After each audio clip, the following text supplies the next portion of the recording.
one of my biggest passions in life is entertaining others. I want to make other people feel good. I feel good when I'm doing that. And because of the various positions that I had the opportunity to do while being a cashier, like being a door greeter, stocking shelves, and then helping other customers with finding different things and walking around the store with them and seeing a lot of regular faces while being there, can I tell you that I had the opportunity, perfect opportunity, playing with children in the toy department and stuff like that. Can I tell you I had the perfect opportunities to apply my other talents in life on this position. I wasn't alone cleaning facilities. I was right there up front. And I used to tell people that my cash register was my stage. And no matter what I was going through before I went to my job, as I was getting out of my car, I would purposely make myself smile and tell myself to leave everything else behind me. That when I go there, I am here to make a positive difference in the world around me. And I fell in love with a lot of people of all walks of life. Let me tell you, I have stories to share about working at Walmart that are so mind-blowing. I'm very grateful for that position, and that is a job I will never regret ever having in my life, ever. I'm so grateful that I went through it. The only downfall in it that I'm going to say is, you know, and this was coming through evaluating and talking to a lot of other people in the positions there, that a lot of them were at the level for years, at a certain level for years. The odds of me moving up without knowledge and education, or making out better financially, or possibly getting a full-time position, it really did not seem realistically that it was going to happen anytime soon. And can I just tell you that I needed more than anything to start putting my life together and start making money. If I don't want to necessarily be self-sufficient. I do, but I don't. But I wasn't in a healthy environment. I wanted to get out of the environment that I was in. Therefore, I wanted to take care of myself at least to a certain level. And I couldn't do that there. Or at least I have not figured out how to do it. And I wanted to transfer through the store that I was at. Can I tell you that working at this position is what helped me to fall in love with the state of Ohio? Because I got to meet more and more people while working at this store. And I am, believe it or not, a very loving person. I work good with people in passing. I don't work out so well, unfortunately, in living with others, no matter how hard I try. The biggest reason is because I usually have to oppress a lot about myself, because people don't understand. I have a childlike mentality, and I'm an artist. And to a lot of people that don't fully understand that, and they can't accept it, I end up becoming more of a freak and a mental case. So that's why I just tell people now I have a mental illness. It makes it easier to just go through life like that, since that's what everybody's saying anyway, right? But while I was there, I remember getting on my knees and singing to children. I remember going back in the toy department and playing with them. And the old people, the elders, I'm sorry for saying that, but the elders that would come in, you know, I had a lot of interesting conversation. I felt like in a way we were therapeutically helping each other, getting through our daily lives. I had people come up to me that would wait in my line for 15 or 20 minutes just to have the opportunity to tell me that they can't stop thinking of me, that I made a difference in their life because the way that I served them, you know, there while bagging their groceries. I had people actually drive in off the interstate, tell me how beautiful my smile was and how positive of a difference that I made in their life. And that, can I tell you, I was always grateful, because that's one thing, at least at that store, they left me be myself. I'm totally different than a lot of people, and I could sing to the customers. I never got in trouble for that. I could play with the children. I never got in trouble for that. I mean, I felt like I could be myself in that store. The only challenge with that was the fact that I wasn't making enough financially to be able to take care of myself, and I could not come up with a way to transfer into another city. Because what I was missing, most importantly, is what I believed I was missing. What I believed I was missing was living in a city with what I perceived as being more opportunities that would be more in alignment with my heart, of the passions and stuff that I have. And can I tell you that I realized that it was all right there? Okay? I'm big enough to say that now. I realized, that Ohio has a lot to offer, and I learned this, and that it was a grateful, but I was seeing way too much negativity.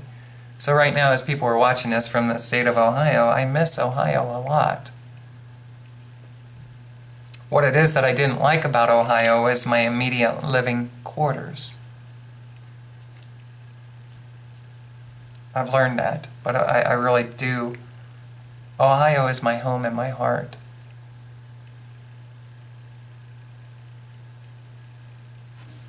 And I miss it. I don't miss the drama that I had to go through in that house, but I miss Ohio.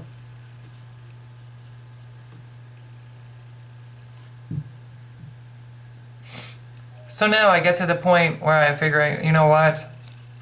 I'm still figuring out life. I've been through a lot mentally and stuff. I got myself a job. Can I tell you that there were people riding the guy that was helping me because I was being talked down as being less than, because I should really be able to come out of all of this and have a job that I can take care of myself. And basically, no matter what I seemed to try, I was being made fun of because now she bags groceries, at a retail store, and, I can't believe you're letting her live here and take advantage of you. And that's the way everybody saw it. Instead of saying, you know what, here's somebody who's trying really hard to get their life straightened out, and no matter what they try, I'm trying to be thankful. And I got to be honest, I'm very thankful. I came to the place where, there's no other place that I used to say to myself that if I could work there at Walmart, instead of bagging groceries, I could be playing guitar, I would have a great life. I mean, I just loved the opportunity to entertain people all the time and hear all the stories. And I love to talk. Anyone who knows me knows I love to talk. And I used to get in some amazing conversations. There was never any drama that I remember being there at Walmart. I never got involved in it there. So that was my escape from the drama I was going through in my home life. So we'll talk more about the days of me leaving Walmart, hopefully, when I come back. But understand that I was still mentally being beat up and abused because in my head, I can't keep on struggling. At some point in my life, I have to accept that, until I can get my head a little clearer, and everything takes time. If I go to college, it's going to take years for me to get an education, and I need money. If I'm going to move up in a corporation, even like Walmart, it's going to take time, and I don't think like other people. So, I heard all kinds of success stories where people were there for 6 months or a year, and they went through many different positions. The blessings happened in their life, or they walked in and somebody heard them singing and they were discovered or whatever. I'm foolishly believing that while I'm working at Walmart, that is it going to be the man of my dreams? Is it going to be other musicians, people with a studio? What is going to end up happening when I'm working at Walmart? Can I tell you, I was believing anything is possible, and I was a fool for that. Because the harder I believed that I am right where God wanted me to be, looking back now, yes, it was a great experience, but there was no God calling me to be there. That was me manipulating my mind. I don't regret working there, though, by the way. But I needed more in different areas. Other areas of my life weren't being fulfilled. And I didn't know how to do it at that time. So, with that being said, everyone around me is making fun of me no matter what I do. If I work out, I'm being made fun of. If I'm decorating my room with inspiration and if I'm dreaming, I'm being made fun of. Understand, after everything that I've been through in my life, I had to dream. I had to be my own cheerleader. I really had to do these things to my mind to try to get me to think positive. Because I did realize that more so than not, human nature is pretty much the same in all people, and we all stumble. Every one of us stumbles with being as positive and optimistic as humanly possible. We do gravitate towards negativity, gossip, and things that we shouldn't do, that we do. All of us stumble with that. Some of us a lot more than others. And I wanted to get away from that. But I wasn't recognizing human nature at this time. I'd only started happening because I was working at Walmart now and being exposed to a lot of diverse relationships. And I'm starting to piece things together while being there, how the universe kind of works, and how human nature is and stuff like that. So let's not hold off on that too much. But I was being made fun of now because I'm a grocery bagger. And I'm not making fun of that. It was one of the most rewarding jobs I ever had in my whole life. But I was being criticized because of it. By the people closest to me, which is what bothered me. So, as I'm trying to figure out life, I'm thinking if I stay within that company, I'll be able to transfer, or I'll be able to move up a little bit and start, making somewhat finances, maybe share an apartment with somebody down in Tennessee or wherever, somewhere where I perceived as being more opportunities. I have always struggled throughout my life of seeing the opportunities that are right here before me. I still have a hard time with that, especially now. But I can look back on my life and my history and see what I should have done and could have done.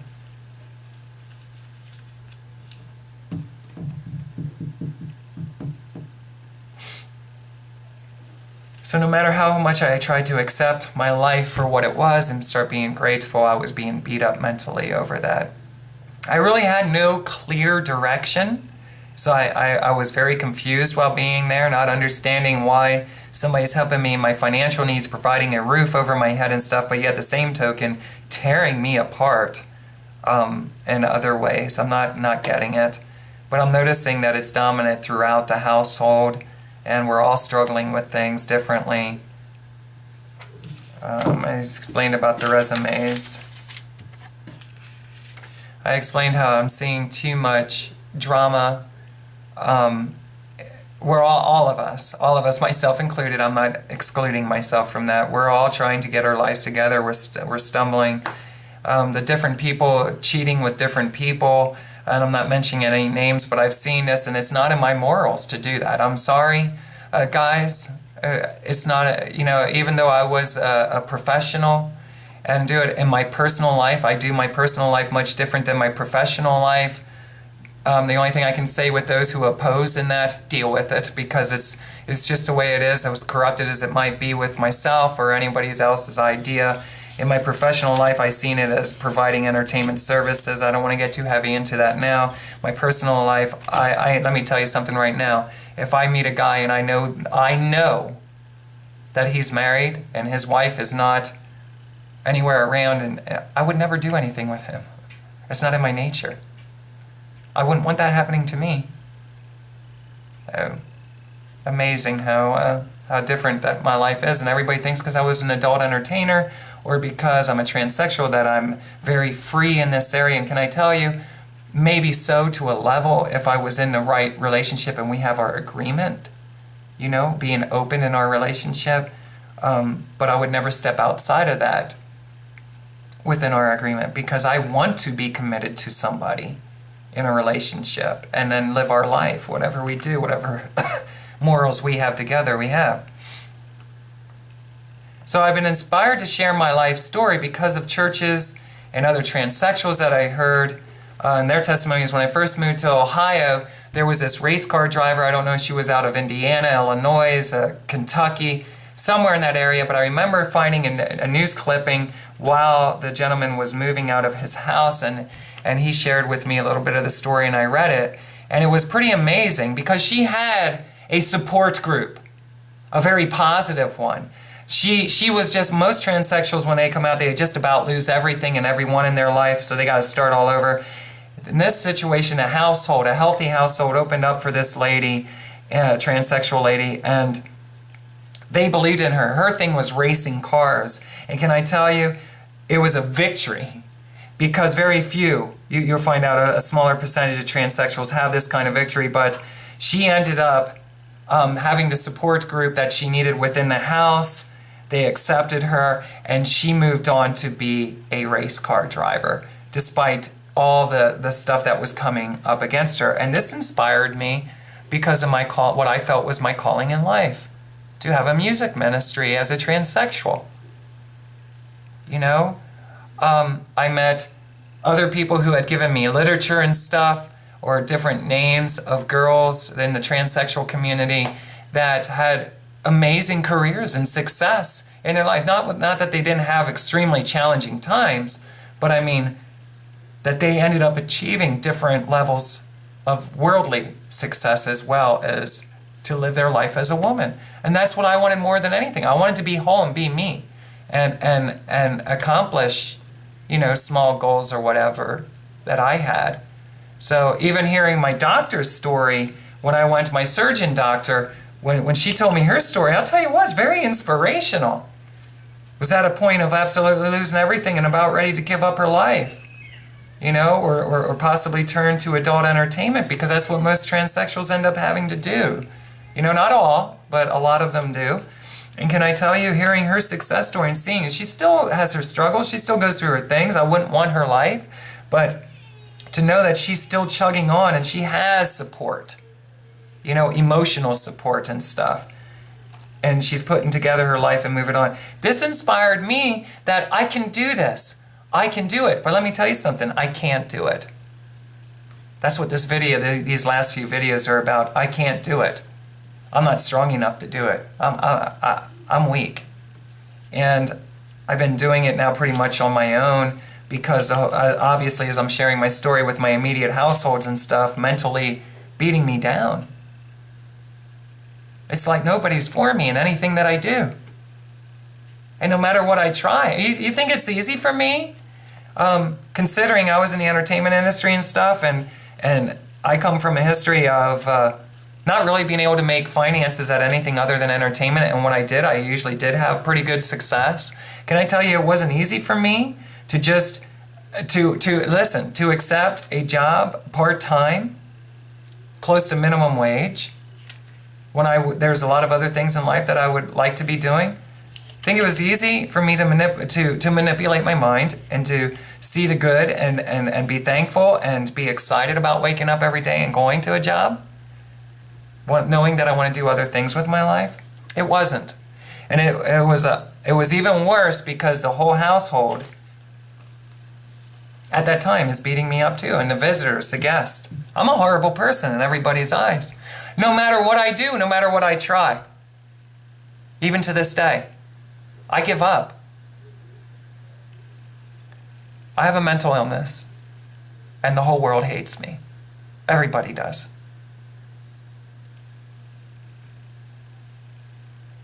I have to accept it. Sooner or later in life, you have to accept these things. I'm accepting it. You probably don't like me either. And if you do, you say you do, you probably wouldn't if you got to know me.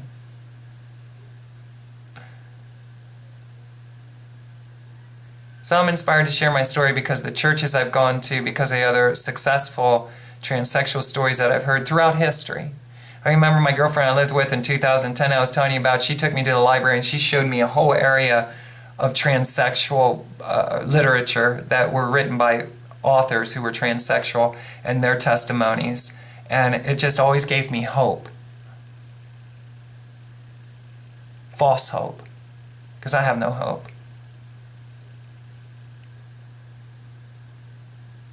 I've gotten to the point in life because of my circumstances. When I first went out to Ohio, I just wanted to live my life as a lady.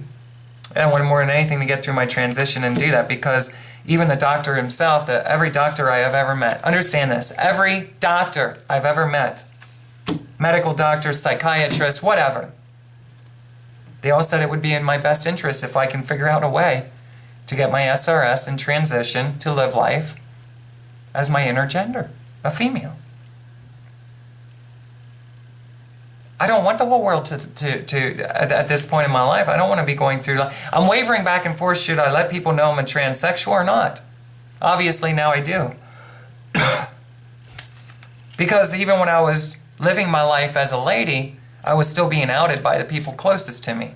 And let me tell you something, I'm through with losing everything all the time. No matter what. And for those who don't understand, let me tell you something, I could have lived my life as a lady if I would have been in a healthy environment. And can I tell you, sooner or later, somebody's going to come along and out me and tell, did you know she's a transsexual lady? I'm going to lose everything. Because everybody has their different illusion of what it is, and they're going to look at it like you were lying to me.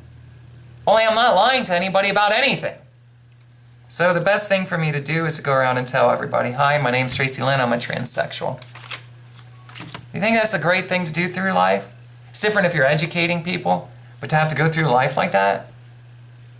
Some people, and guys that I've met, think it's funny. They think it's absolutely hilarious that I have to go through it. I have no other choice. I have to tell everybody that I meet that I'm a transsexual. I'm here to tell you right now that I am stupid for everything that I believed in. That's why I've come to the conclusion I have a serious mental illness that can't be corrected. I read all that literature, and I wanted to share more about that after Las Vegas because I figured that out afterwards. But meanwhile, I'm trying to, basically looking back, I'm trying to reprogram my mind for a life of victory. I'm programming it with a belief system that is far from being true. There is no God out there. And there was never a God that had anything wonderful planned in my life. All right, that was me dreaming and fantasizing over ridiculous stuff that would never come true. So I regret wasting all that time, investing all that time in life, and standing alone here to this day. Knowing that nobody likes me. The real Tracilyn. No, nobody likes me. I'm not talking about my bad attitude. I'm just saying nobody likes the real Tracilyn. And I can't survive in this world. Because the whole world that doesn't get it is programmed that evidently that I'm evil, that I'm the problem. Instead of being self-thinking and having compassion and a heart of love and acceptance, I receive rejection, humiliation, and I can go on and on and on a regular basis. I started several times to attempt to put together various different ministries because it's not yet clear to me how to do it. I'm stumbling trying to figure this out. I kept being pushed upon about getting a job. Other people who were talking to the gentleman helping me keep on telling him, why isn't she getting a job? Why are you taking care of her? Rather than be a self-thinker and say, I'm trying to help her get her ministry started up, and rather than being supportive of it by letting me use the resources and stuff, it had been, I have to figure it all out by myself, for myself, and I need to get a job to get, eventually you just surrender to it, and okay, I have to take care of myself and I have to go back to a worldly way. But I come to the conclusion I'm never going to be able to take care of myself in a worldly sense. I have to invent a career. I have to invent a job to take care of myself, because a worldly job isn't going to pay enough money for me. I have serious medical issues that I need to have tended to. Being a transsexual is not cheap. Okay. And I could go on about that on another time if there was time. I talked about how everybody's gossiping, speaking negatively. This added to my depression more and more, to the point that I became bedridden. And it was hard to peel me off that bed. Days, weeks. I can't tell you how many times, I can't count how many times I cried, staring out my window for hours. I'm not smart enough to figure my way out of this. And that's what it boils down to. I explained how when I would speak, I would be ignored. It used to hurt me because I wanted so bad to have somebody in my life that I could share even the ridiculous things with. And it seemed that no matter what I would share that I was passionate about, I didn't have anybody to really receive that and say, you know what, that's great, Tracilyn, that's great. I didn't have nobody to share my daily life with and share in my excitements.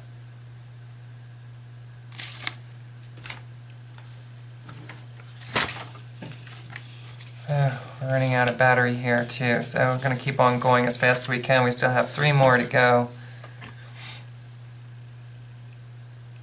So I knew throughout my life, being in Ohio, that I was constantly being consumed by an ever-changing environment where people were moving in, moving out, moving in, moving out, moving in, moving out. I was always being threatened that I had to move when I wasn't doing something in alignment with the way that it should be. Can you imagine living your life like that every day, not knowing if you're going to have a home tomorrow? Because, you know, you can only oppress, what I realize now is you can only oppress things about yourself for so long. Eventually you got to speak up.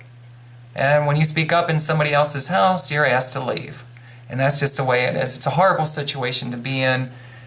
I can't imagine ever allowing myself to go through that anymore. That's why I've given up. I just can't do life that way. I would never be able to get out of this level. So to me, I'm in unhealthy relationships. And can I tell you that just because you're a transsexual and you have transsexual friends doesn't mean you have anything else in common. At all. And I'd like to emphasize more on that. Can I just repeat that again? Just because a transsexual is a transsexual and another transsexual, there might not be any chemistry at all. And that's what it took me a long time to realize. But a lot of the times when I'm passionate about different things in life, and I want to be actively doing those things that I'm passionate about, I might not connect with other people too well. Just because they're transgender doesn't mean that we're going to have any likings outside of that. So I kept trying to reach out, and can I tell you that whenever I left Ohio, my life got worse. Every single time. Right now I'm going to tell you about a time I met a guy who was dating a transsexual. She was a part-timer, okay? She was part-time, and we met her at a club. I met these two at a club. Long story short, we ended up all talking a little bit. They're into the very free lifestyle, which is okay by me, you know. I thought she was pretty, and I thought he was extremely handsome. I am not the kind of person to cheat on especially somebody that I got to meet. So the girl, I'm not going to sleep with her husband or her boyfriend without her knowing, you know, kind of thing. I know this may seem weird and it's too much to talk about right now, but unless a girl is fully aware of it, I would never do anything like that, because to me that's betrayal. So it has to be an agreed upon thing if an intimate encounter is going to happen at all. But I ended up talking to this gentleman, and I wanted to make sure with her that it was okay, because everybody has their different boundaries. I don't want to get too heavy about that. Obviously, there's always a little bit of jealousy and bitterness between girls, even in the transsexual community, about looks, and some people are jealous because of full lifestyle. Some people are jealous because they're skinny. A whole lot of different reasons why jealousy and bitterness comes into play. But can I tell you that at some point, because I was going through all these hard things and opening up to this gentleman, that he invited me out to San Diego. And I really liked this guy. And I have total forgiveness for this situation. But can I tell you that when I arrived there, instantly I knew that he was on cocaine. And I was thinking to myself, because I arrived via airline, because he was willing to pay for the ticket for me to go there, but I didn't have the ticket to return. And can I tell you, when I got off the airplane and I noticed that he was coked up, I was blown away. I didn't know how to handle this. what did I just get myself into? My history of my mother, my family growing up. The last thing I want to do is, I don't want to be, listen, I have nothing, I don't need to understand why everybody goes through their own life journey. I'm not trying to judge, but the bottom line is I don't want to be involved in a relationship with somebody who is heavily addicted to drugs, at least not at this time in my life at all. I'm scared, I'm having reflecting back to my childhood. Is he abusive at all or anything like that? Can I tell you, he wasn't physically abusive, but mentally. And we ended up going to the place, and I started realizing I was really scared to be around him, but I continued on. And can I say that he left it known very clear that he has a lot of love for this other girl, so I was just coming out there as a friend. Nothing more, nothing less. And I don't want to get too heavily involved in his personal life, but I realized that he was into drugs, and maybe even might even be a dealer of some sort. And I was at the point in my life where I was like, I don't want to be around this. I was never involved in dealing drugs. I'm not the only any kind of which there's dispute over as to whether that's drugs or not was marijuana, and I didn't want anything else. I experimented with different things, and I knew 100% I didn't want anything to do with that. So I'm scared now, but I'm out there in San Diego, and can I tell you, I was attracted to him, and I love to role play and dance and all that other stuff. And can I tell you that in our conversations, that I don't know if I was drunk or what ended up happening. I'm not trying to blame anything else, but I started flirting with him.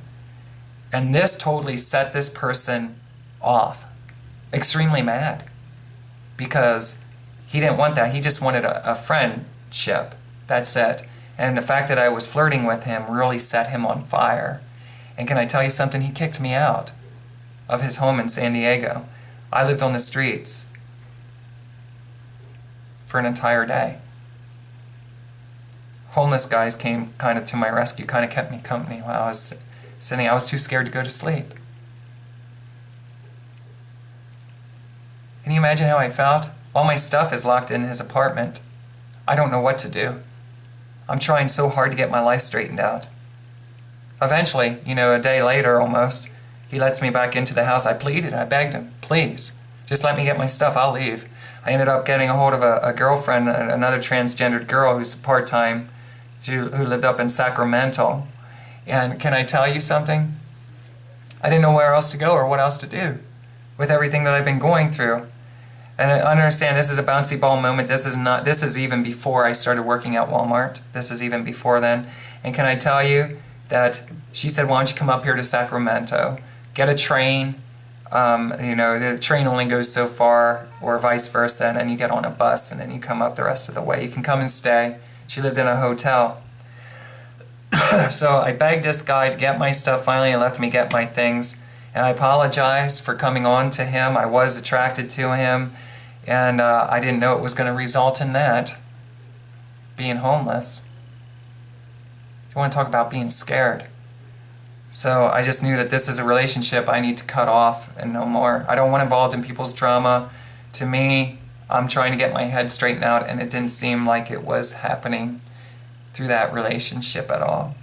He still tries to call me, believe it or not, or not call me, but to try to communicate with me. And can I tell you, occasionally I'll bring up to him, how could you even attempt to communicate with me after our moment happening together in San Diego? And in his eyes, I should forgive. And I do forgive. I absolutely forgive. And I wish him the very best. I don't have anger towards anybody. These are things that I went through. But I'll tell you what, I'd be scared to death to ever go out to San Diego and trust him after that. I mean, wouldn't you? I would. I don't want to end up on the streets like that. So, took a train and then a bus. And I was excited because anybody who knows me knows I love adventure, and I love public transportation. I love it. I love to get to meet different people, see new things, travel different ways. So airplanes, trains, buses, all that stuff is exciting adventures to me because I lived in a very small city when I was little growing up. And I ended up getting up there to Sacramento to my girlfriend, who I love very much. She's very good at cards, so she goes down to a local poker place or what have you, and She plays poker. She does it professionally, very good. It's legal in the state the city that she lives in. Whatever game she plays, I forget it right now, but very good. So I would go and cheer her on. You know, she went in guy form, and she would dress at home when we were at home at the hotel, and we talked to each other. Unfortunately for me, a lot of times in situations like this, a lot of people become extremely attracted to me. And just because I'm with somebody I'm not a fast mover. And I really do like men, you know, a lot.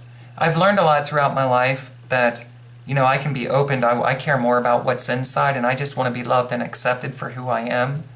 And I want to live a healthy life, whatever that is. So I don't really care anymore about the person's outside or if their sexuality and stuff like that. But I have learned. But at this time, the whole cross-dresser thing and me being together with a cross-dresser, it's not working for me at that time. And so we were good friends, and I went out and went to the games and stuff. And I noticed that different guys, the way I would dress is I like to dress in short dresses and skirts and stuff like that. And, you know, a little too revealing. Tracilyn escort, professional kind of girl, and, you know, very sexual in her approach in life and her disguising herself or costuming herself in everyday's life. Can I tell you that it leads into some other tragedies? And one of those tragedies is when I was there in Sacramento. I'm a very free spirit in the way that I go through life, and I love physical fitness. I've been talking about that. And I needed to take time out to think about things. And can I tell you that I wore a bikini top and my Daisy Duke shorts? And to me, you know, despite what other people think, I am just a girl going out to jog and walk, and I want to see a little bit of what's in the local neighborhood. And can I tell you, a lot of people from back in Ohio, you might remember this, of me sharing this story. Can I tell you that day that I did that, in my bikini top and my Daisy Dukes, can I tell you a tragedy happened? I was walking through a neighborhood and I had my cell phone. I wish I had this stuff, you know, the pictures. And I'm taking pictures of the sky because I have never seen a sky that blue since childhood. And houses are so different out in California, you know, the way they make them and the way that they live and all this stuff, all the architecture, is that right? Architectures. All this stuff, the homes and the lifestyles of the way people live is a little bit differently. And I'm really enjoying seeing all this. So I'm starting to walk through neighborhoods that may appear to be a little unsafe. But, you know, at that time, I just go places. You know, I'm a little more careful now. But and I tell you that when I was walking up this side street, I was walking on the left side. So all the cars and stuff would be passing me back and forth onto my right. And I'm looking at all the homes and I'm taking pictures with my cell phone. And I started coming up to where a cop had his car pulled over with two guys. I could see this up ahead, a block or two up ahead.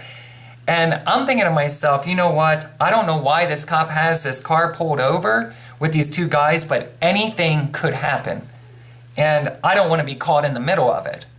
So honestly, I'm thinking very innocently that I don't want to be, if these guys start doing anything or guns start firing off and stuff, I don't want to be there. I don't want to be caught in the middle of this. So I end up crossing the street. And as I'm crossing the street and I'm walking up through, I still proceeded on.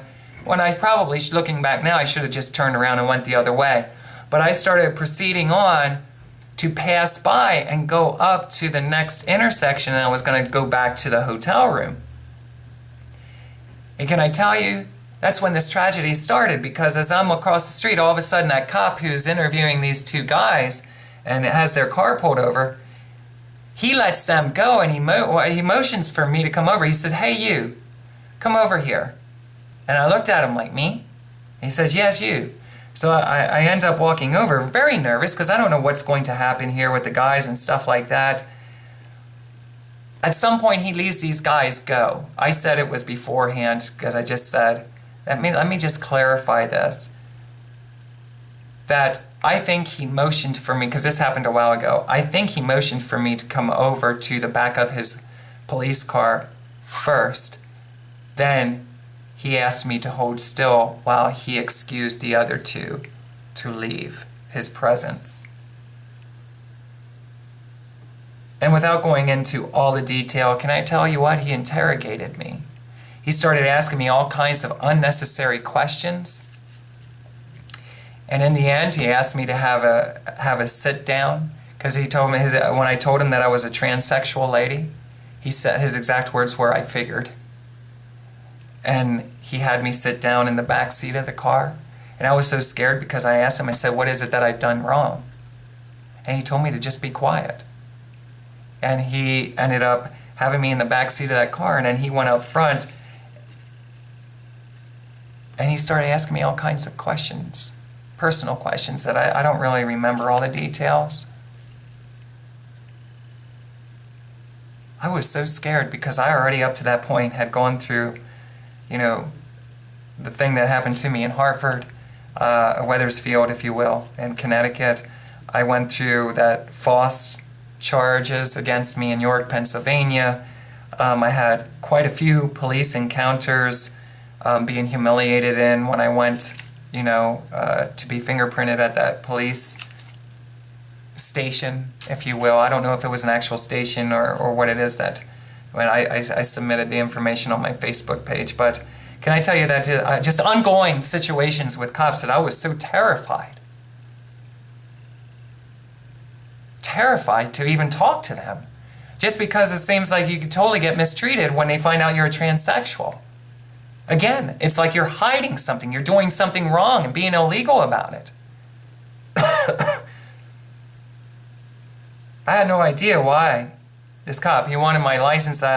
From what I remember, understand this goes back, right now my head's not thinking right anyway, but from what I remember, he ran information on me. I don't know if I had my driver's license with me, and just kept asking me all kinds of questions and things. Who am I staying with, and why am I there, kind of thing. And I kept asking him, what am I doing wrong? And he told me to be quiet. Be quiet when he's talking. And eventually he got the car moving. This was a Sacramento, from what I remember, it was a Sacramento police. It could have been a state highway trooper. I don't remember. I think it was Sacramento Police Department, but I'm not 100% sure who was patrolling that, and I don't want to make any assumptions at this time because my head's not clear. But can I tell you that I remember how terrified I was because I didn't know why I was being, had handcuffs on my back. Before I got into the car, he asked me to sit down. He had put handcuffs on me. Okay, so that you understand, just that immediately, I'm scared. I don't know what in the world's going to happen to me, and I'm reflecting back on a lot of things I've been through. So now he's driving the car, and he's trying to find out where I'm staying at. I guess he's assuming that I am an escort kind of thing, and I don't know if he bumped into me somewhere else, which I kind of think that he did, but I'm not 100% sure, which was at the place where my girlfriend that I was telling you about was playing poker. I don't know if he was there or not, because there was a lot of, I guess, people questioning as to who's that tall girl kind of thing, and, when I was there. And I gotta admit, at that time, I kind of liked some of the attention. I didn't want negative attention brought to me, but I kind of like to stir up people's curiosity when I go out sometimes. So sometimes that draws the wrong attention. So I don't know if he was there or if he heard about it or whatever, because obviously news like that floats around very quickly when a tall blonde, comes in through, which is someone who appears a lot different than a majority of the people that are there anyway. So anyway, we end up driving back to the hotel. He took a wrong turn. He started going the wrong way to a place. I guess he pulled in front of a hotel that was right down the road. And I said, "This isn't the place that I'm staying at. I'm staying at another place." And I don't think I could remember the name of it. So I guess he knew the area pretty good. So he started leaving that hotel, and we started talking. He kind of wanted the story as to what I was doing in Sacramento and stuff. And I explained to him that I had a problem in San Diego and I didn't know anybody else. I have a girlfriend that's staying up here. She's in a hotel, and I think I even explained the fact that she was a cross-dresser kind of thing, and I'm heavily involved in the community, and I didn't know what else to do, so I came up here to stay and think about things for a few days. And can I tell you, I was so scared because this officer is listening to, and you can laugh at this, but he was listening to heavy metal music, like thrash music. And I've never been in a situation where a cop is listening, with the volume up pretty good. I mean, you got to talk loud over top of this music. So I've never experienced this before. This whole, like he getting me to come over to the car, questioning me, handcuffing me, putting me in the car, continually interrogating me, asking me all kinds of questions, leading me around, wanting to know my whole life history, listening to the thrash music. This stuff is blowing my mind. So I obviously did not know what else to do, and I'm praying to myself quietly. Jesus, please help me. Please help me get out of this. I don't know what to say or what to do. I don't know what I did wrong. It's like I'm just trying to live my life, and people are bombarding me and attacking me. Can I tell you that I explained to him about the guy that was in San Diego, because the guy in San Diego worked for a police station for years. I guess, I'm not sure, 100% sure, but I think he retired there. I don't know if he was a sergeant. I don't know what position he was ranked in. I forget, but I knew at that time what it was. And I told him, and he said, "Who was that?" And I got excited a little bit. I told him basically who it was and what police department that I thought it was out of in San Diego and stuff. And it seemed like something happened to this police officer that he started to retract what was happening there. And because the fact that I knew a police officer or somebody ranked within the San Diego Police Department, I think at that time that cop was kind of feeling that threat that if he's messing with me, that the bottom line is that I know people within a position that, there may be consequences for messing with me like he was. So I left it very known that I'm very well involved in the transsexual community, and that, with my officer friend from San Diego, things came out. I didn't talk about the drugs or nothing like that. And can I tell you that he ended up taking me to the hotel parking lot in the back, and he asked me to step out of the car. He got out of the car, he walked around, and he asked me to step out of the car. He took the handcuffs off me, and he told me that he never wanted to see me walking around his town again. Consider that a warning. He got back in his car and then he left. And can I tell you, I was so confused. I honestly, during that road trip, I had no idea what he was going to do to me. I didn't know if he was going to hurt me physically. I got to be honest, I didn't know, because he started asking me questions about what hotel room number am I staying in? Is my friend there? Asking me, I'm talking about detailed questions. I didn't know if he was going to take me back and sexually assault me. I didn't know if he was going to kill me, abuse me. Can I just say I didn't know what to expect. I was terrified. I didn't feel like I was getting any kind of favoritism or given a ride for any reason that wasn't going to lead into something really horrible. So after this policeman left, my brain is so messed up with everything I've been going through. Understand, this stuff happens to me, just piling up. Everything's piling up.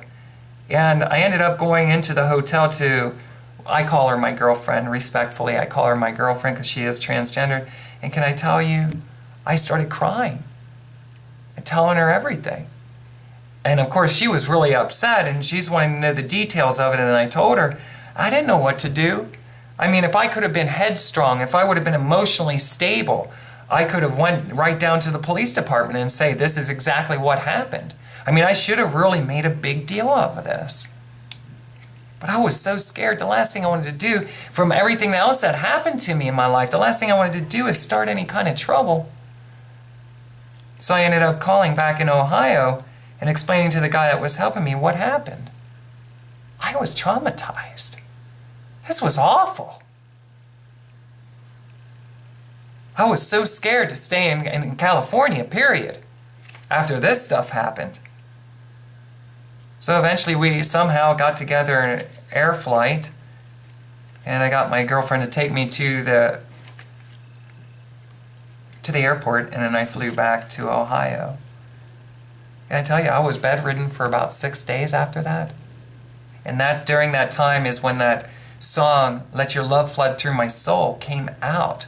That's the tragedy that song is about. And let me tell you something, with everything I've been through up to that point, I say tragedy because mentally I can't take anymore. I don't know why. Okay, so I'm walking around the neighborhood in my bikini top, in my shorts. It's a beautiful day, the sun's out, I got lotion on, and I'm a physical fitness person. I'm not trying to draw or upset people or draw negative things to happen to me. I'm trying to enjoy my life, trying to be happy. I was bedridden, and one night I woke up in the middle of the night and I heard a whole choir of angels singing, Jesus, Jesus, let your love flood through my soul. And can I tell you that I got excited about it? And of course there wasn't mutual excitement back. Shame on me, because I want to share my excitement with somebody in my life. And I think words were said, well, why don't you go write it, write the words. So I woke up one night, one morning, and I wrote the song. I gave birth to it. And it's a true life story.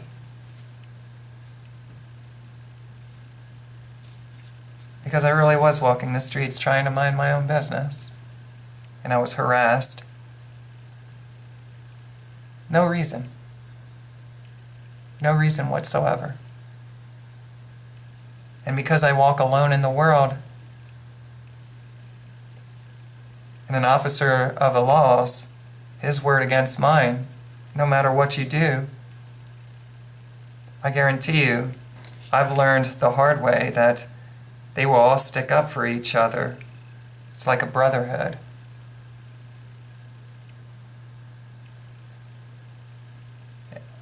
And I don't mean to say this to hurt any of the transsexuals, but we're looked very low upon.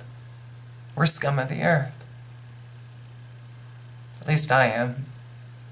Nobody likes me. I cannot not be myself. And all I've been trying to do since I came out was to be happy. And you're going to find out about that with Vegas. Hopefully I have time to explain. I'm trying to be happy and enjoy my life. Only I'm staggering through it, not knowing how. And things keep adding up to get worse. It seemed no matter what I attempted to do when I tried to leave Ohio, I would end up in some drama, some tragedy.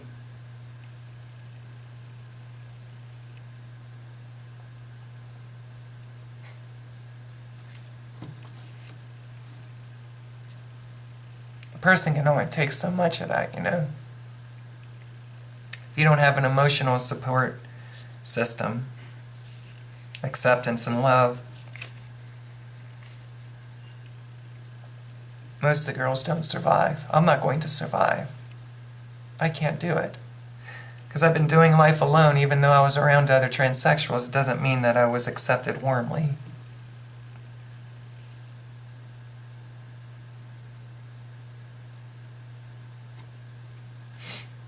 Something I wanted to add to this,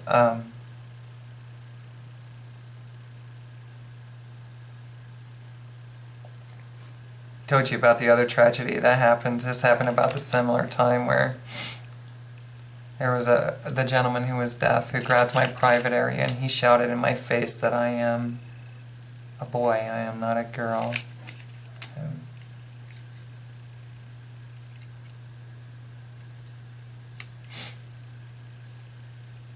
I didn't tell you that when I first came out, and I was struggling as well as suicide, feeling like a freak, and all the things that I went through, that I called in Pennsylvania, when I was living in Cleona, Pennsylvania, at the last home that I showed on my videos. I called a suicide hotline for somebody to talk to. And can I tell you that I ended up hanging up the phone on the person because I was so blown away by what he told me? I explained to him what I was going through as a transgendered lady. And can I tell you that the young guy that was on the phone, his exact words were, "It seems to me that you should dress more like a boy and go live your life. You know, you got to do what you have to do." And it was how he said it. He was very cocky with me. And the day that I called him, I used to have severe nervous breakdowns where I would just cry, pour out my heart. And can I tell you, I'm sharing that with you because this is even a suicidal hotline. Can't talk to people. They're not educated. People that are in positions shouldn't be in positions. Cops that are mistreating anybody for any reason shouldn't be in that position. People in suicidal hotlines who are going to take the opportunity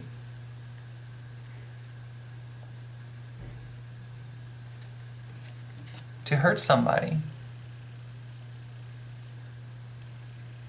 to knock on somebody, shouldn't be in that position. I've noticed that as I reached out for help, that it seems like most people who are helping anybody in the LGBT community really only want to they feel led to direct their attention to the teens, the youths, and I respect that. I'm 41 years old.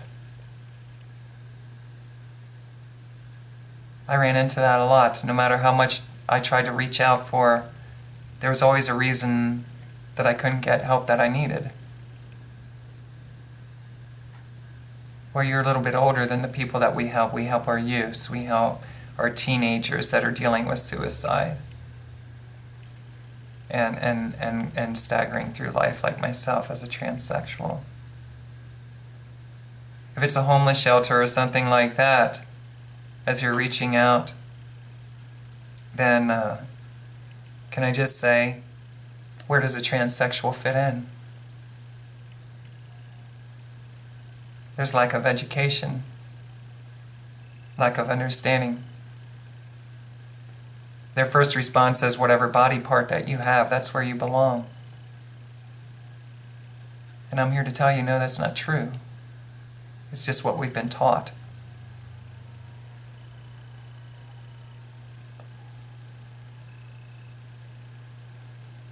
There is so much lack of understanding. And because of religious leaders, the old teachings, contaminating the minds in the entertainment industry, taking every opportunity that they can in movies and television shows and commercials to display a man in a dress that looks really funny. People allow themselves to be programmed to think ridiculous things about transsexuals that are far from true. So because there's nothing out there, it's starting to happen, but the educational programs and exposure to television and music and entertainment and just things like that in general in our schools, it's starting to become, but it's a long ways away. So I have to look at it like this. I'm 41. I'm not a youth. I'm not a teen. I should be able to fully take care of myself now at all costs.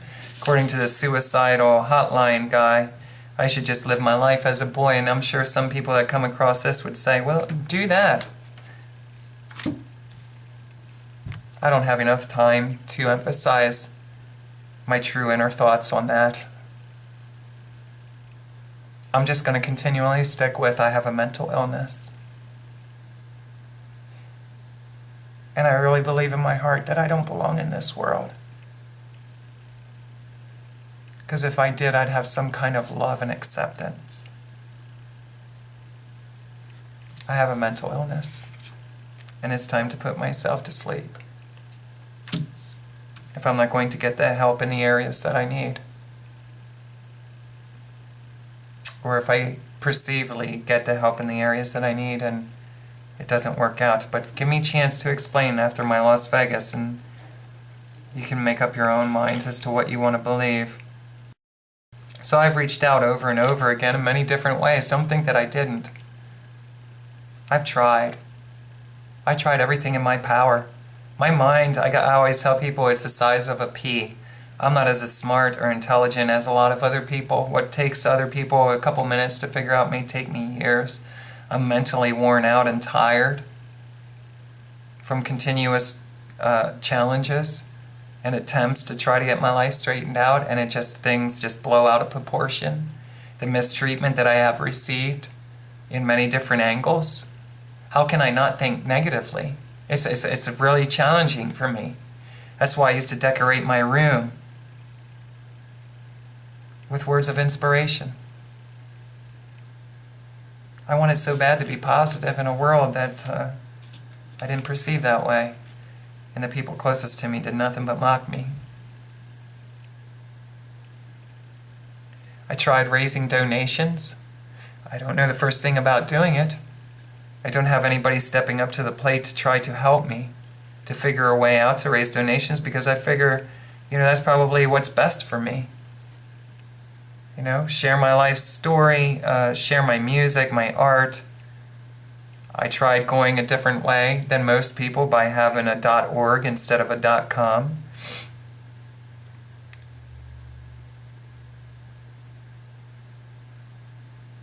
I feel 1,000% helpless. No matter what I've done to try to reach out to people. I've come to the conclusion nobody's ever going to help me. And I really can't help myself anymore. I'm not strong enough to keep living this life alone. I've fallen into what I call the bottom of the barrel, and I can't rise above it. For the last few years, I've been trying to figure out, how does one survive? I mean, even just to get, a food card and things like that, to get my mental disability and things. I have a very childlike mentality, and I don't think like other people, and I have struggles with that.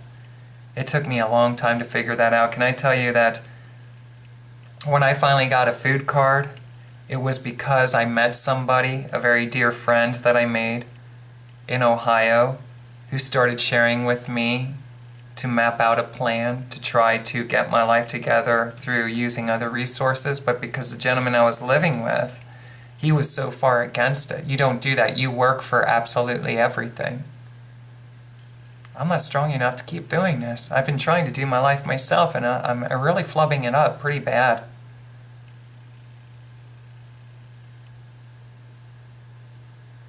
So I'm very grateful to the state of Ohio, to Dayton, because although I couldn't get, because I started realizing at some point that what I needed is everything that the doctor told me at the mental facility. I need to accept a food card. I need to get mental disability or Social Security or what have you, and preferably some kind of insurance plan so I can move forward.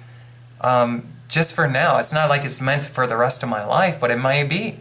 But it may be just very temporarily until things work out.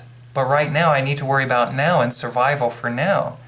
But because I'm not able to do it the way everybody else is telling me, I'm being looked down upon every step of the way. My friend helps me out. Because of his advice and his leadership, for the first time in my life, I ended up getting a food card. And can I tell you, I want to shout this out. I'm very thankful, Ohio. I'm very thankful, Dayton. You have no idea what it felt like.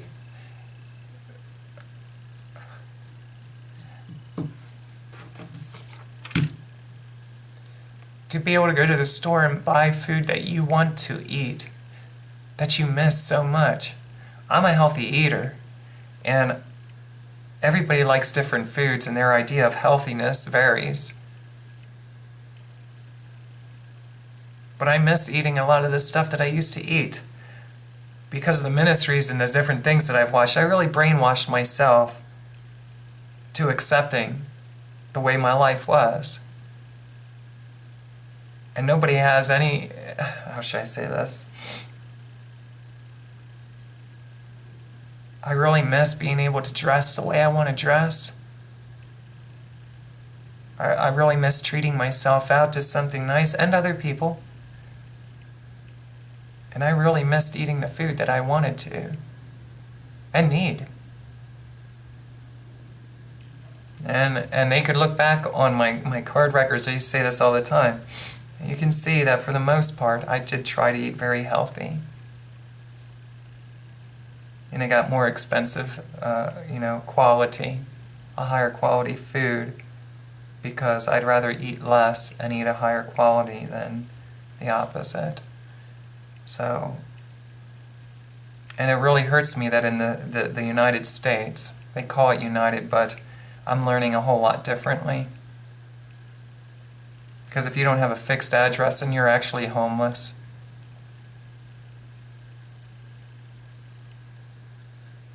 Just trying to find ways to eat. Right now, I'm eating nothing but garbage. It breaks my heart. And I'd like more time to emphasize with that, but I notice very much so that your health deteriorates and it affects your body and mental status in every way.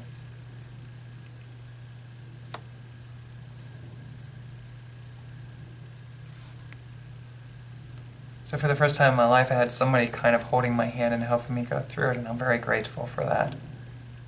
And I was so excited to have that, but can I tell you, my own household kind of beat me up over the head because now I'm using the resources that are made available for people in my situation. No matter what I do, no matter what I attempt to do, I'm being laughed at, talked about, gossiped about. I can go on and on. I can't do it. Let me just say this way. In the household that I was living in, I couldn't do one thing right. Everything I did was wrong.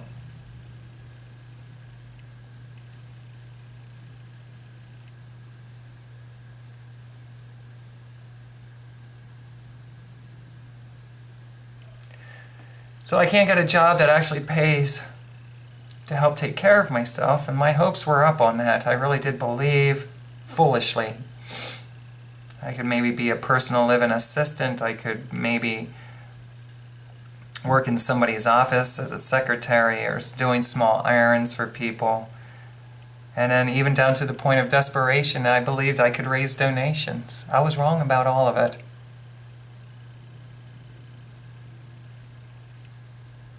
So every time I leave Ohio, things get worse. Every single time. My head is really messed up over this.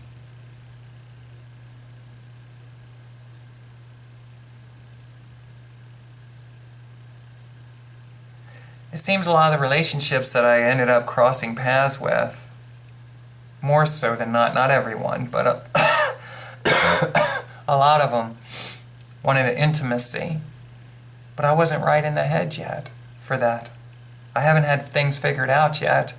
I needed time away from it. Do I want it? Yes, I need it. I want to share it. Maybe with a lot of people, maybe not. But at that time, I wasn't ready for it.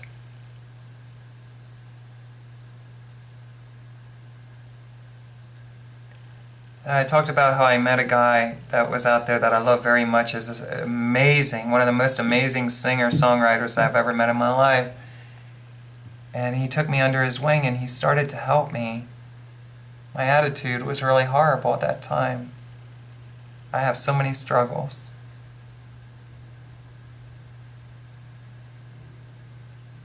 And I know I hurt him and I'm sorry. Because I really love him, and he really meant a lot to me. He still does. I really bad attitude. I'm dealing with all this stuff. And nobody really knows until you go through it. I mean, I can go on and on and on and on with all the details. I mean, these are the things I'm going through. I want so bad to get my life straightened out. Let me tell you, I'll never get my life straightened out. It's over. My mind is so blown.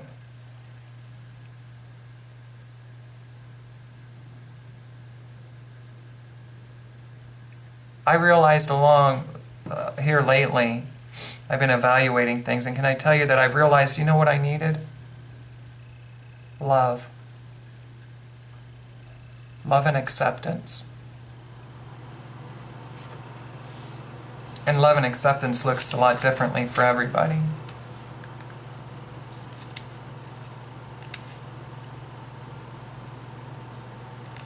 Seems to me that a lot of people, they don't want to celebrate who Tracilyn is. And you'll find out when I come back for the Las Vegas. I have 2 more papers here to go. We're running out of battery. I need to finish this up. So I explained to you about the weird, what I perceive as weird things. Why did these weird things happen to me, do you think? Was it my stress? How do you explain the Elvis ice cream? I even went to take a poopy one time, I'll say, and a lion's head formed in it. I've seen things where birds made whole words above my head. I've seen things that are just so unexplainable. Is it real? Is it not real? Is it a figment of my imagination? I don't know. But obviously I have evidence, some of it. I wish I could have saved a lot of the evidence of things that happened. The trees are still standing over there. They got hit by lightning, you know, and you can see the burn marks in these trees. I talked about how I lived on the road a lot of times as an escort because I didn't know what else to do for money, because I needed to survive. I needed a means. I can't keep falling on my face and end up in a horrible situation. So the gentleman that I was living with, in essence, was extremely controlling. But can I tell you that over the years, as we started to develop in our relationship, that it seemed like it was getting a little bit healthier for both of us.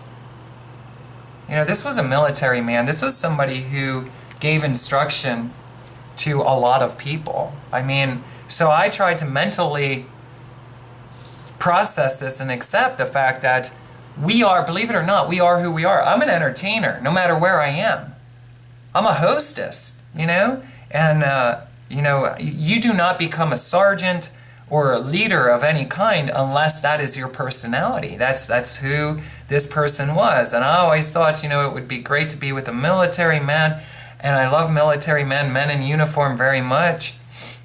Under this situation, I kept trying to give reason for excusing the behavior and trying to accept it, and it seemed that over a time of year, that through everything that he'd been through a lot too, you know.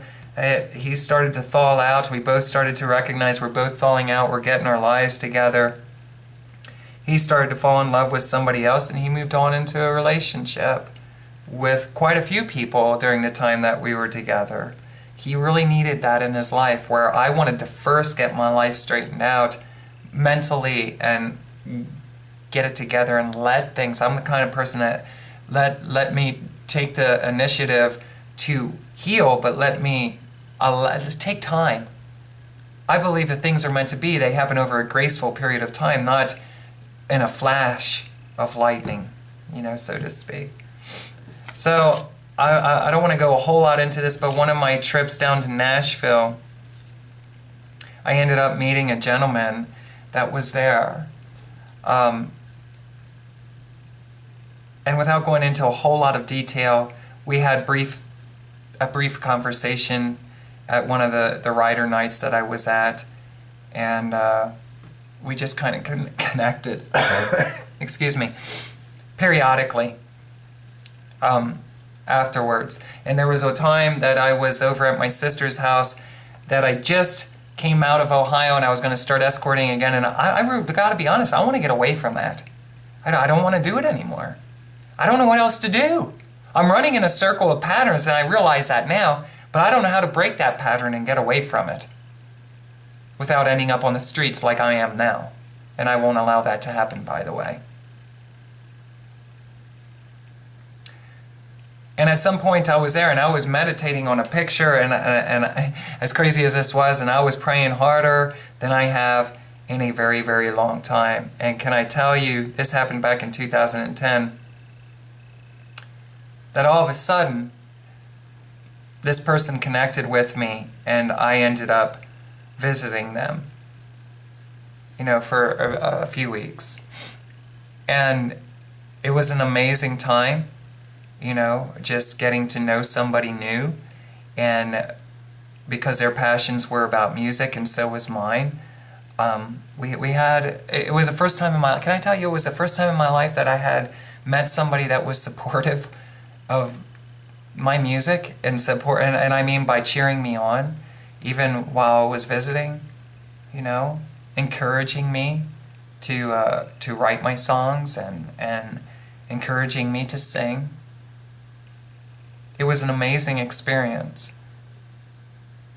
I don't want to talk too heavily about that relationship, but can I tell you, since my mother, who was usually drinking at the time, it was the first time in a long time that anybody offered me a seat available by their side at any time that I wanted to sing a song to them. I've never had that kind of positive encouragement in my life, ever. So did I know how to handle it? No, I didn't. But was I grateful for it? Absolutely, 1,000%. And still at that time, in my head wasn't right. And I realize now I was kind of in a trance with everything, all the literature I've been reading, all the things that I was believing, listening to, polluting my mind, poisoning my mind. I ended up being more in a fantasy world than the real world. And this affected every relationship, even that one there. And I wasn't ready at any time with anybody to have any kind of intimate encounters or pretty much any kind of relationship. So it was a very brief season of time together, and I've never forgotten about it, because I've never in my life had anybody encourage me to do the things in life that I was passionate about. I never had anybody to share in my enthusiasm about different things that I was doing, ever, up to that point. And I gotta be honest, even now.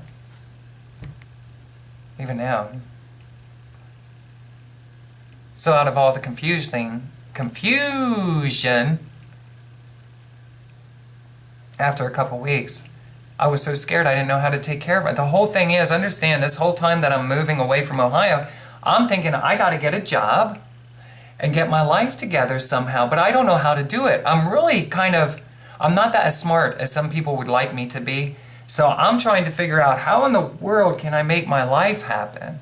And I realize now, looking back on a lot of different things that I used to do foolishly, I would never go down the roads that I went down before, and I'll explain hopefully a little bit about that. I'm noticing that I'm losing battery and memory here, so I'm going to download everything right now, and I'm going to come back to you because we're almost done with this, and that's what I want to wrap this up in the next day or two, and I have to watch all of this before I upload it, because I want to make very sure, to the best of my ability, that I don't hurt anybody's feelings or say, I don't want to say any names or anything like that. So I love you guys, and I'll be back here soon.